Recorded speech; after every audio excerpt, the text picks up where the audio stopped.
அனைவருக்கும் வணக்கம். மகர ராசினியர்களை பொறுத்த வரைக்கும் நிகழ இருக்கும் மகா சிவராத்திரியான இன்று நீங்கள் என்ன செய்ய வேண்டும்? 4 கால பூஜையும் வழிபடும் முறையும் என்ன? குறிப்பா நீங்கள் மகர ராசியில் பிறந்தவர்களாக இருந்தீர்கள் என்று இந்த ஒரு ஜாம பூஜையை நீங்கள் நிச்சயம் தவற விட்டு விடாதீர்கள். அந்த வகையில் மகர ராசினியர்களுக்கு இந்த மகா சிவராத்திரியான இன்று என்ன மாதிரியான நன்மைகள் எல்லாம் ஏற்பட இருக்கு? கிரக நிலைகளின் ரீதியாக அவை இருக்கும் சாதகங்கள் என்ன, பாதகங்கள் என்ன, மேலும் என்ன மாதிரியான நன்மைகள் எல்லாம் உங்களுடைய வாழ்வில் ஏற்பட இருக்கு என்பது குறித்தான முழுமையான பதிவு தான் இந்த வீடியோல நம்ம விரிவா பார்க்க போகிறோம். அந்த வகையில மகர ராசினியர்களான உங்களுக்கு புண்ணியம் தரும் சிவராத்திரியாக இந்த மகா சிவராத்திரி அமைகிறது. சிவபானமானுக்குரிய மிக முக்கிய விரத வழிபாடுகளில் ஒன்றாக இந்த சிவராசி இந்த மகா சிவராத்திரி அமைகிறதுங்க. அப்படிப்பட்ட இந்த மகா சிவராத்திரியில் சிவனை வழிபட்டால் பலவிதமான துன்பங்களிலிருந்து விடுபடலாம் என்பது நம்பிக்கை. அன்றைய தினம் சிவபக்தர்கள் இரவு முழுவதும் தூங்காமல் கண் விழித்து இருந்து சிவநாமத்தை உச்சரித்தபடி சிவனை வழிபடுவார்கள். ஒவ்வொரு மாதமும்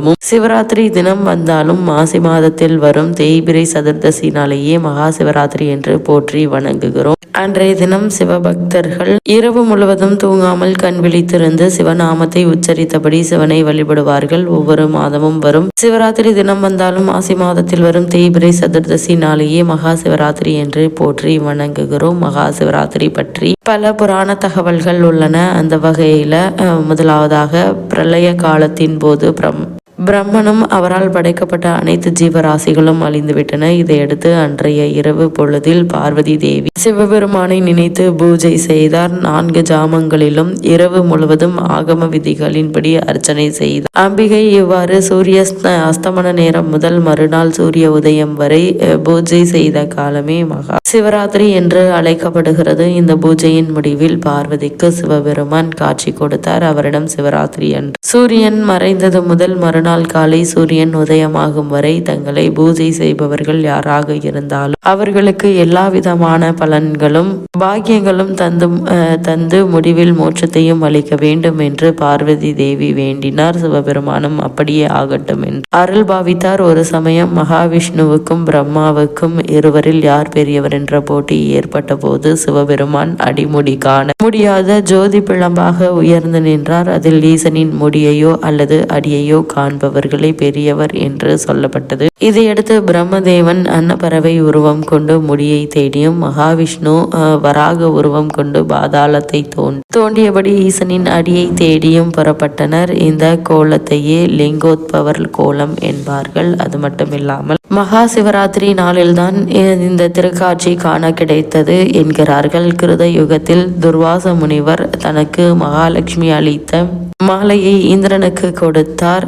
அதை இந்திரன் தன் வாகனமான ஐராவதத்தை வாங்க சொல்ல யானை அந்த மாலையை அலட்சியமாக வாங்கி காலில் போட்டு மிதித்தது. இதனால் கோபம் கொண்ட துர்வாச முனிவர் இந்திரன் தன் செல்வத்தை இழந்து போவான் என்று சபித்தார். செல்வத்தை இழந்த இந்திரன் பிரம்மதேவனிடம் சென்று முறையிட்டு அதன்படி இந்திரன் பூஜித்த காலமே மகா சிவராத்திரி என்கிறார்கள். தேவர்கள் அமிர்தம் வேண்டி மந்தார மலையை மத்தாகவும் வாசுகி என்ற பாம்பை கயிறாகவும் கொண்டு பார்க்கடலை கடைய முற்பட்டனர். ஆனால் தேவர்களால் பார்க்கடலை கடைய முடியவில்லை. எனவே துணைக்கு அசுரர்களை அழைத்தனர். அசுரர்கள் தேவர்களும் சேர்ந்து திருப்பார்க்கடலை கடைந்த போது ஆலகாலம் என்ற கொடிய விஷம் வெளிப்பட்டது. இதன் சக்தியால் அனைத்து உயிர்களும் வெப்பத்தில் துன்பப்பட்டன. இதை கண்டு பார்வதி தேவி பரமேஸ்வரனிடம் முறையிட்டால் உடனே பரமேஸ்வரன் அந்த ஆலகால விஷத்தை எடுத்து உண்டார். அதனால் மயங்கி சரிவது போல் இருந்த நீலகண்டரை கண்ட தேவர்கள் பயந்து சுவாமி தாங்கள் கண் விழித்து எங்களை காக்க வேண்டும் என்று பிரார்த்தனை செய்தனர். அவ்வாறு தேவர்கள் சிவபெருமானை பூஜித்த காலமே மகா சிவராத்திரி என்று அழைக்கப்படுகிறது. அதேபோல் முன்பொரு காலத்தில் முன்பொரு சமயம்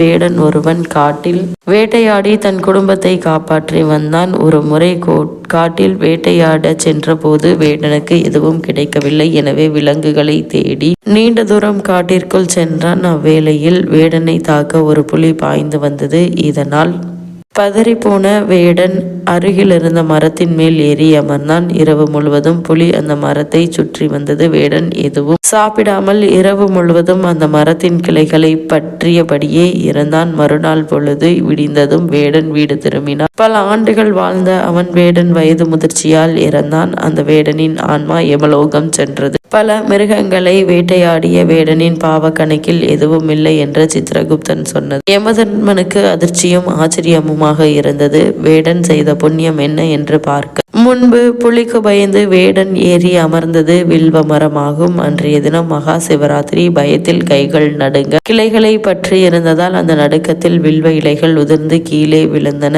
வில்வ இலைகள் விழுந்த இடத்தில் ஒரு பழமையான சிவலிங்கம் மண்ணில் புதைந்திருந்தது. மகா சிவராத்திரி அன்று சாப்பிடாமல் வில்வ இலைகளால் சிவலிங்கத்தை அர்ச்சனை செய்த புண்ணியம் வேடனுக்கு கிடைத்தது என்பதை யமதர்மனும் சித்திரகுப்தனும் அறிந்தனர். அதே போல சிவராத்திரி விரதம் இருப்பதால் தெரியாமல் செய்த பாவங்களுடன் தெரிந்தே செய்த பாவங்களும் நம்மை விட்டு நீங்கும் என்பது ஐதீகம். சிவராத்திரி விரதத்தை யார் வேண்டுமானாலும் கடைபிடிக்கலாம். வருடம் முழுவதும் விரதம் மேற்கொள்வது, 100 அஸ்வமேத யாகம் செய்வது, பல முறை கங்கையில் நீராடுவது ஆகியவை கூட ஒரு சிவராத்திரி விரதத்திற்கு ஈடாகாது. அந்த வகையில் மகர ராசினியர்களான நீங்கள் சிவராத்திரிக்கு முன்தினம் ஒரு வேளை மட்டுமே சாப்பிட வேண்டும். சிவராத்திரி அன்று அதிகாலையிலேயே எழுந்து நீராடி சூரிய உதயத்தின் போது வீட்டின் பூஜை செய்ய வேண்டும். அதன் பின் சிவன் கோவிலுக்கு சென்று முறைப்படி தரிசனம் செய்ய வேண்டும். 4 கால பூஜையிலும் கலந்து கொண்டு சிவபெருமானுக்கு நடைபெறும் அபிஷேகம் அலங்காரங்களை கண்டுகளிக்க வேண்டும். அப்போது இறைவனின் திருநாமத்தை தவிர வேறு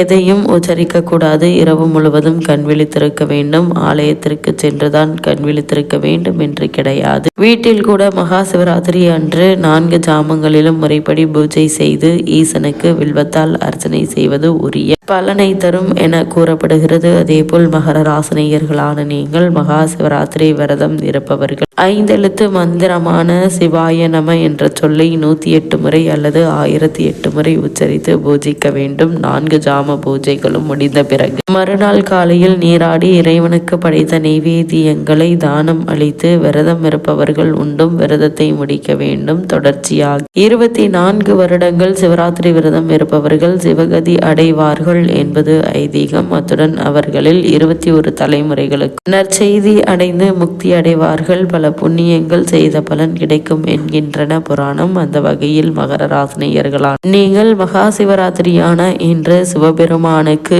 வில்வ இலை சாற்றி அல்லது அர்ச்சனை செய்து சிவபெருமானை நீங்கள் வழிபடுவதன் மூலமாக பல முன்னேற்றங்கள் உங்களுடைய வாழ்வில் ஏற்படுங்க. அது மட்டும் இல்லாம இத்தருணங்களை பொறுத்த வரைக்கும் தடைபட்டு வந்த காரியங்கள் துரிதமாக நடைபெறும். தொழில் ஸ்தானம் மற்றும் வருமான ஸ்தானம் 2 குரு இருப்பதால் இத்தருணங்கள்ல இந்த சிவபெருமானின் வழிபாடு நல்ல ஒரு முன்னேற்றத்தை உங்களுடைய வாழ்வில் ஏற்படுத்துங்க. அது மட்டும் இல்லாம திருமணத்திற்காக காத்து கொண்டிருப்பவர்களுக்கு திருமண யோகம், புத்திரபாக்கியத்திற்காக இயங்கிக் கொண்டிருப்பவர்களுக்கு புத்திரபாக்கிய யோகம் ஆகியவை எளிதில் கிடைக்கும் என்பதை கிரகநிலைகள் உறுதியளிக்குது. இத்தருணங்கள்ல கிரகநிலைகளின் ரீதியாக கூறப்படும் பரிகாரம் என்ன என்று பார்க்கும்போது வீட்டிற்கு அருகாமையுள்ள சிவாலயத்திற்கு சென்று சிவபெருமானை வில்வ இலை கொண்டு வழிபடுங்க. எண்ணற்ற நன்மைகள் உங்களுடைய வாழ்வில் ஏற்படும்.